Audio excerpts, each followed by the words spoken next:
আমাদের করার বয়স প্রায় 15 বছর।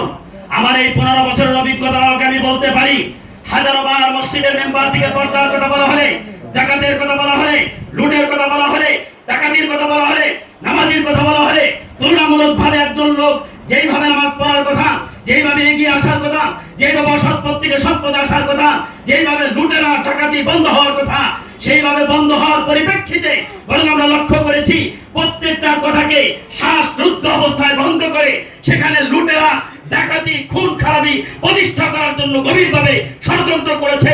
আমাদের ভোটে নির্বাচিত হয়ে নেতা এবং নেত্রীরা কথা বলেন, ঠিক কিনা? সংগ্রামী সাথী ও বন্ধুগণ, আজকে বাংলা ছাত্র জনগণের অভ্যুত্থানের মাধ্যমে যে স্বৈরাচারের পতনের মাধ্যমে ইসলাম এবং কোরআনের কথা বলার যে সুযোগ আমরা পেয়েছি, আমরা মনে করি ভাঙা সদরপুর চরবদ্রসনে মিজান মোল্লাকে আমরা পাই নাই, ইসলামের একজন প্রতিনিধি আমরা পেয়েছি। আর তার মাধ্যমে মামুনুল হক সাহেবের খিলাফত মজলিসের এই দলকে সংসদে পাঠানোর মাধ্যমে রাসূলের রেখে যাওয়া খিলাফতকে প্রতিষ্ঠা করার স্বপ্ন আমরা দেখতেছি, ঠিক কিনা বলেন? সংগ্রামী সাথী বন্ধুগণ, আজ আমরা লক্ষ্য করেছি মাথায় টুপি, গায়ে পাঞ্জাবি এবং টুপি দাঁড়িয়ে রাখার পরেও আজকে তারা এই কথা বলার দুঃসাহস করতেছে। হুজুররা কোনোদিন ক্ষমতায় দিতে পারবে না। আমি পরিষ্কার বলতে চাই, কে বা চরমরাই, কে বা তাবলীগ, কে বা কওমি, কে বা আলেম, তা দেখবার কোনো সুযোগ নাই। দল মত নির্বিশেষে ভাঙা সদরপুর চরবদ্রসন ফরিদপুর 4 আসনে আমরা যে প্রার্থী পেয়েছি, এই প্রার্থীকে জীবনের যে কোনো মূল্যে আমরা বিজয় করে সংসদে পাঠাবোই ইনশাআল্লাহ।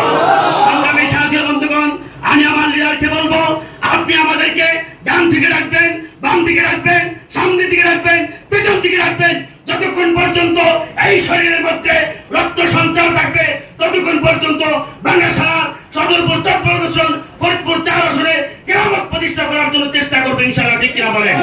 এই জন্য আমি বলবো, আমরা কেউ রূপ পরিবর্তন করবো না, চেহারা পরিবর্তন করবো না।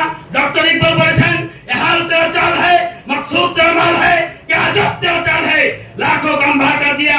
তুমি বলতে চাও অমুক নেতার চরিত্র ফুলের মতো পবিত্র। সংগ্রামী ভাইরা আমার, এই নেতার চরিত্র যদি ফুলের মতো পবিত্র না হয়, বাংলাদেশ স্বাধীনতা অর্জনের পরে এমন কোন নেতা এই আসলে আমরা দেখি না, ঠিক কিনা বলেন? এই জন্য আমি বলবো, ইসলামকে ভালোবাসো, খিলাফতকে প্রতিষ্ঠা করো, আল্লাহকে ভালোবাসো। মামুনুল হক সাহেবের প্রতিষ্ঠিত এই দলের এই প্রার্থীকে মূল্যায়ন করে যথার্থ ভোটের মাধ্যমে, ব্যালট বাক্স বিজয়ের মাধ্যমে সংসদে পাঠাইলেই ইসলাম মূল্যায়ন হবে, কিয়ামত মজলিস মুসলিম মূল্যায়ন হবে। কথা বলেন, ঠিক কিনা? আল্লাহ আমাদের সবাইকে বুঝবার তৌফিক দান করেন। বাংলাদেশ জিন্দাবাদ, বাংলাদেশ খিলাফত মজলিস জিন্দাবাদ, মামুনুল হক সাহেব জিন্দাবাদ, মাওলানা মিজানুর রহমান মোল্লা জিন্দাবাদ। আলহামদুলিল্লাহ, আল্লাহ তাআলা আমাদের সবাইকে ঐক্যবদ্ধভাবে কাজ করার তৌফিক দান করেন। আমিন।